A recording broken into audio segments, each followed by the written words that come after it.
안녕하세요. 18.5도입니다. 나는 생존자다 지존파 편을 리뷰하려고 합니다. 지존파 편은 소름 끼친 이유, 지존파 편이 소름 끼친 이유를 한 문장으로 정의하라고 하면 아마 가장 위험한 폭력은 착한 얼굴이다 라고 하는 게 아닌가 싶습니다. 지금 시대 폭력은 항상 폭력처럼 오지를 않는다는 거죠.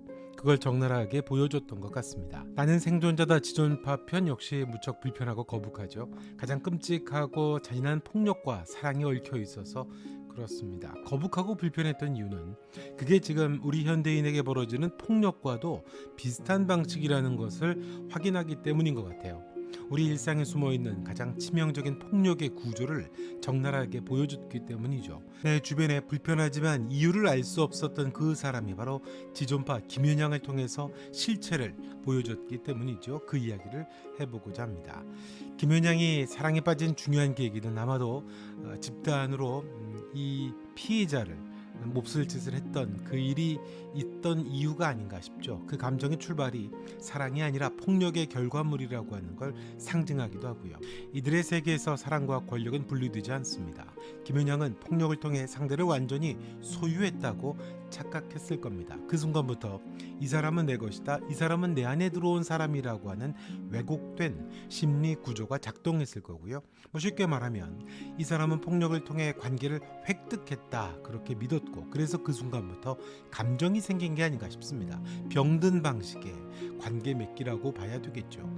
피해자인 이효진 씨는 자신이 몹쓸 짓을 당할 때 반항하지 못했던 자신이 비참했다고 합니다. 반대로 가해자 입장에서는 특히 김연양에게는 이 수능이, 피해자에 반항하지 못했던 이 수능이 애정처럼 느껴졌을 가능성이 커 보입니다. 날 거부하지 않았다, 날 두려워하지 않았다, 그래도 날 따랐다 라고 하는 착각이 김연양에게 마치 사랑받는 것 같은 환상을 만든 것으로 보입니다. 피해자는 살고 싶었기 때문에 그랬던 건데요. 피해자의 무기력한 침묵조차도 가해자의 눈에는 이 사람은 나를 받아들였다라고 하는 왜곡된 해석이 된 겁니다. 그리고 그건 자기 구원의 환상으로 포장된 죄책감으로 연결된 것뿐입니다. 이효진 씨에게 몹쓸 짓을 한 이후에 그가 느꼈던 건 후회였을 수도 있고 죄책감이었을 수도 있죠. 하지만 이 죄책감을 무마하기 위해서 피해자에게 잘해주는 행동을 시작했고, 한 발 더 나아가서 나는 이 사람을 아낀다, 고로 나는 사랑하고 있다라고 자기의 감정을 미화하고 포장하기 시작했던 것 같습니다. 이건 죄를 덜어내기 위한 심리적 위장인 겁니다. 폭력을 왜곡하고 자기 인간성을 되찾고 싶었던 거죠. 김연양이 느낀 건 애초에 다른 사람을 위한 감정이 아니었을 겁니다. 이효진이 어떤 사람인지, 어떤 고통을 지금 겪고 있는지 이해하고 느껴서 생긴 그런 사랑이 아니죠. 그건 철저하게 나는 이 사람을 통해서 내가 괴물이 아니라는 증거를 만들고 싶다는 자기 구제의 욕망이었다고 봐야 합니다. 그러니까 김연양의 깊은 감정은 사랑이 아니라 자기 구원의 일종의 환영이었던 거죠. 그 환영은 폭력 이후에 피어났던 거고요. 이렇게 기형적인 감정이 참 소름 끼쳤던 거죠. 이효진 씨 피해자를 보죠. 이 피해자가 겪은 자아 소멸, 자기 분열은 참 끔찍하죠.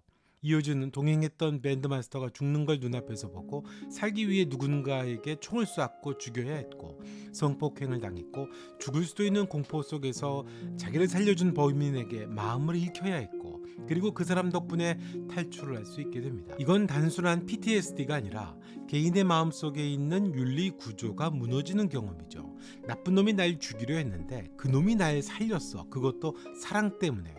우리가 나는 누구인가라고 말할 수 있는 이유는 이건 옳고 이건 그르다라고 하는 기준 위에서 나라는 존재를 세울 수 있기 때문이죠. 나라는 존재를 규명하고 확인할 수 있기 때문입니다. 그런데 이효진은 그 기준이 깨진 겁니다. 살인은 나쁘다, 그런데 그 살인자가 날 살렸어. 강간은 나쁘다, 그런데 그 강간범이 내 생명의 은인이야. 그는 괴물이다, 그런데 그 괴물이 내가 다시 인간이 될 수 있도록, 탈출할 수 있도록, 살아날 수 있도록 도와줬다.